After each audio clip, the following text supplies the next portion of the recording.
The Hypothyroidism Journey, Part 2. So here's how we actually end up with hypothyroidism. If we trace the story backwards, we find that our thyroid is being attacked by our immune system. It's what doctors call an autoimmune disease. Why is our immune system attacking our thyroid? This is well understood. It works like this. One of our immune system's vital jobs is to attack excess toxins in your body.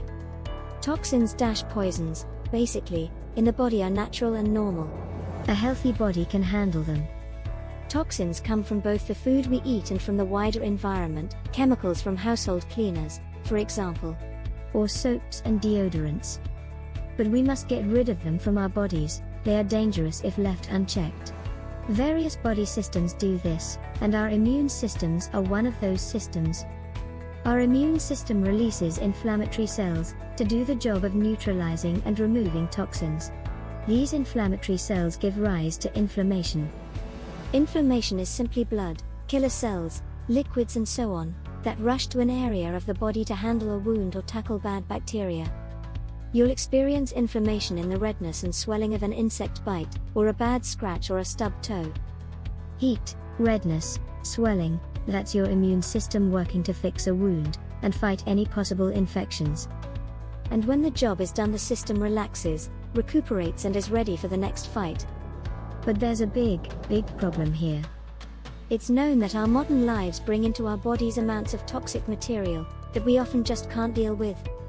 24 hours a day, modern man and woman is exposed to environmental and food toxins that many of us don't even realize are there.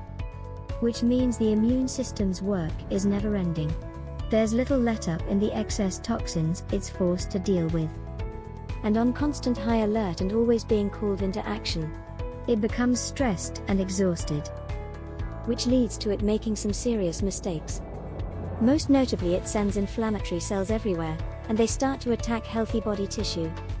And whatever tissue they attack leads to a specific disease. This is called an immune system disorder. In fact, scientists have verified over 100 immune system disorders. They take different forms, attacking different parts of the body. In rheumatoid arthritis, the immune system is attacking your joints and connective tissues. In diabetes, it is attacking your pancreas. In celiac disease, it's attacking your gut lining. In Hashimoto's thyroiditis, the victims are your thyroid cells. This isn't theory, it's verified science. But what's frustrating is that we know what causes that ongoing inflammation. These days there are too many toxins in the average person's blood, and our immune systems are struggling to cope. Our immune system malfunctions, attacks our thyroid, and stops it producing vital hormones. And so we experience all the typical symptoms of hypothyroidism. Don't take this personally. By the way, the revelation that your body is carrying excess toxins shouldn't be taken personally. It's not your fault at all. Ongoing, chronic inflammation, caused by excess toxins in the body, is widespread. You're not alone, it affects millions of Americans. We do little about it because we don't really know how to. We're exposed to so many toxins, we hardly know about a single one of them. And those that get into our bodies are working our immune systems into exhaustion. Many of those toxins are unknown to us ordinary folk. But they're avoidable. Easily avoidable. But only when you know what they are and where they are. Fortunately, that's where Jody Knapp comes to the rescue. The solution is staring us in the face. If modern research is revealing that hypothyroidism is caused by inflammation, we should be solving the inflammation problem. Right? And that's the key to Jody's approach. Hypothyroidism is the symptom. The actual disease is inflammation. The cause of that inflammation is excessive toxins in our bodies. That forces the immune system to work until it's overstressed and exhausted. Whereupon it malfunctions and attacks healthy body tissue. In our case, it attacks the thyroid. Who knew? Well, everybody, actually. It turns out that none of this is revolutionary information. Jody certainly takes absolutely no credit for discovering any of it.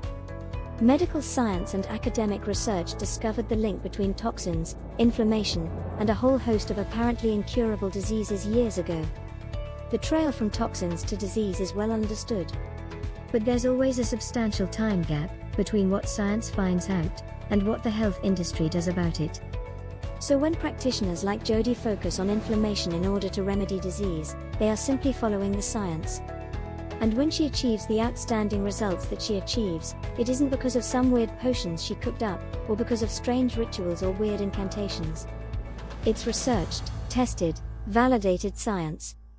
Jodie has taken all the complexity, all the deep learning, and the testing, and confirming, that would have taken years for someone like me to learn, and turned it into something that the average Joe can use pretty much without thinking. Instead of picking off individual symptoms, hair loss, fatigue, depression, with pills and potions, she goes to the heart of the matter. The cause that underlies the whole darned mess. And since that mess is created by the excesses of normal life, it's normal life that Jodie enlists to rid us of the disease, which means that most of it is stupidly easy to do. And when it's done, the thyroid is no longer under attack from our own immune system. It switches back on, and once again produces those hormones that are essential to our physical and mental well-being. Stay tuned for the hypothyroidism journey, part 3.